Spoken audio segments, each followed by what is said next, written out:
Les Barcelonais, vous avez pas honte. Contre Guadalajara, je pensais que c'était une équipe mexicaine. Mais au final, c'est espagnol. 2-0 simplement. Seulement. Dites-vous les gars, j'ai même utilisé une intelligence artificielle VisiFoot qui calcule les statistiques, vraiment tout, pour savoir si le FC Barcelone a la possibilité de perdre le match. Ouais, contre Guadalajara, une 3e division qui joue le maintien. Les gars, même l'intelligence artificielle, elle a pas eu confiance en vous. Les gars, c'est une dinguerie. 33%, 33%, 33% sur tous les scénarios possibles dans un match. Tout ça pour vous dire que j'ai été assez déçu de certains comportements dans le match. Je veux pointer Lamine Yamal. Ouais, Lamine Yamal, j'ai pas trop aimé. Il était nonchalant. Vous voyez, si ça avait été Kylian Mbappé, vous auriez tous dit, ouais, il se prend pour qui? Il fait le mec. Là, aujourd'hui, pour moi, Lamine Yamal, c'était pas assez. Il s'est fait grave par son vis-à-vis. Au moment défensivement, j'ai senti que le Barça était fébrile, là, aujourd'hui. On va laisser le bénéfice du doute. Ils ont joué dans un terrain compliqué. C'est compliqué de jouer contre le football amateur. Mais quand même, ça joue quand même le maintien.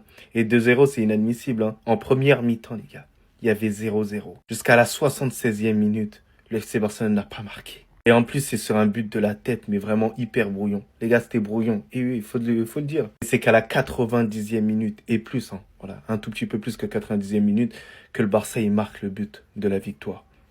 Honte à vous. Ça va, toi? Moi, en tout cas, alhamdoulilah, j'ai la santé. On m'a menti.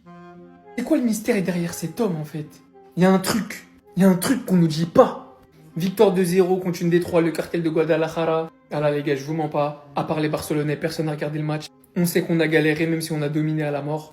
Tout ce qui compte, c'est la qualif, on connaît les matchs de coupe. Mais lui, là, le match qu'il a fait ce soir, oui, c'est une des trois en face. Mais concrètement, vous avez des souvenirs d'Andreas Christensen qui fait un mauvais match? Parce qu'aujourd'hui, il est buteur, c'est lui qui débloque le match. Et défensivement, il est juste parfait. Ça, c'est les stats de Christensen à la mi-temps. 97% de passes réussies. 2 tacles. 3 duels gagnés sur 4. 9 récupérations de balles. 14 passes dans le dernier tiers. 4 ballons longs réussis sur 5. Moi, je suis tombé dedans. Il met des couches sur le banc. J'y ai cru. Pour tout vous dire, j'y crois encore un peu.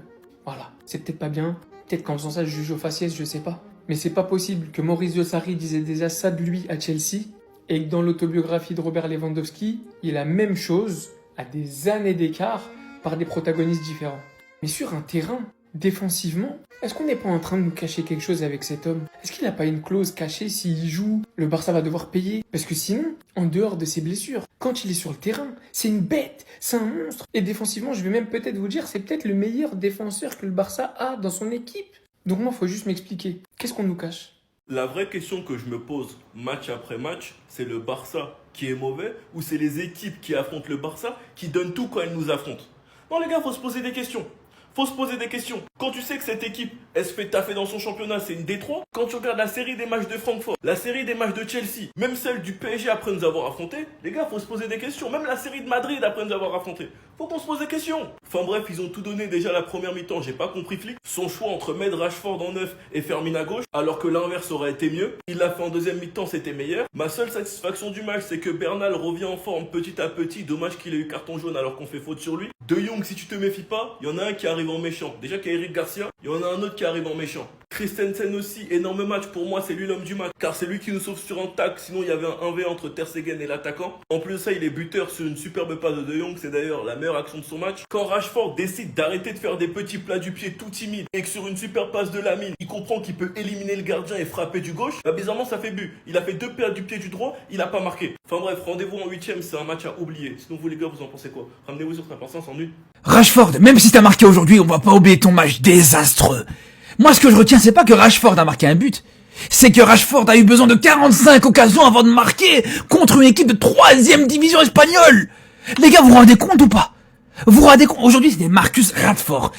Marcus Rashford, les gars, c'était pas Marcus Rashford. C'était Marcus Roquefort. Une catastrophe, les gars. Son match, il puait le Roquefort, pour le coup. C'était vraiment désastreux. À la finition, c'était compliqué. Dans le jeu, c'était une catastrophe. Une catastrophe, les gars. À la limite que t'aies beaucoup de pertes de balles. Il y a mal aussi, hein. Il y a mal aussi. C'est vrai qu'il y a eu beaucoup de pertes de balles, beaucoup de dribbles ratés, etc. Mais Rashford, pas un seul. Pas un seul dribble raté. Et alors, quand je vous dis dribble raté, c'est encore un grand mot, les gars. Je sais même pas si on peut vraiment appeler ça des dribbles. Parce que juste pousser le ballon et espérer récupérer le ballon juste derrière, j'appelle pas ça un dribble. J'appelle pas ça un dribble. Je suis désolé, les gars. Donc c'est pas parce que t'as mis un but juste derrière, en fin de match, quand il y avait les joueurs de Guadalajara qui se sont un petit peu découverts, qui ont laissé un peu plus d'espace quand c'était déjà 1-0, que ça veut dire pour autant qu'on va applaudir son match, qu'on va dire ouais bravo, Rashford exceptionnel. Loin de là les gars, très très loin de là. Guadalajara c'est de l'eau, Guadalajara c'est de l'eau, le flickball 2-0 normal dans la tranquillité. Ah, vous trouvez que j'en fais trop? Bah moi aussi. On a pondu une bouse sur le terrain, vous voulez que je vous dise quoi? Waouh, bravo! Le flickball s'est imposé 2-0 face à Guadalajara et est qualifié en Coupe du Roi. Mais félicitons-nous! Félicitons-nous, nous ne sommes pas fait éliminer contre Guadalajara. Magnifique! Aujourd'hui, le contenu, mais c'était immonde à regarder. À un moment, je me suis endormi, je me suis réveillé. Oh, tiens, 70e. Ah, je me suis endormi à la 30e quand même. Il y a eu la mi-temps entre-temps. Ils m'ont pas réveillé. Ils m'ont pas réveillé. J'aurais pu retenir des points positifs comme le fait que Bernal m'a satisfait, mais en fait, c'est une div 800 000. On joue contre une div 800 000 et heureusement qu'il a fait un bon match au bout d'un moment. Le seul truc qui me fait plaisir aujourd'hui, c'est que Lamine Yamal, il stat encore et que ça va peut-être jouer en sa faveur pour le Ballon d'Or, mais c'est tout. Là, niveau contenu, je vais retenir que quelque chose de statistique. Vous voulez que je retienne quoi niveau contenu? Bravo en tout cas, hein. Bravo. Franchement, on passe pas loin. Hein. On passe pas loin d'une élimination. Je vais peut-être un peu loin, mais 2-3 fois, ils ont quelques occasions à 0-0. Tu dis, ah ouais, à quelque chose près, ça fait un 0. Après, ils parquent le but. Si on n'arrive pas à marquer, ça va très vite. Donc, mon victoire 2-0, on va dire, waouh, on s'est qualifié. Génial. Génial. Pour le contenu, on repassera.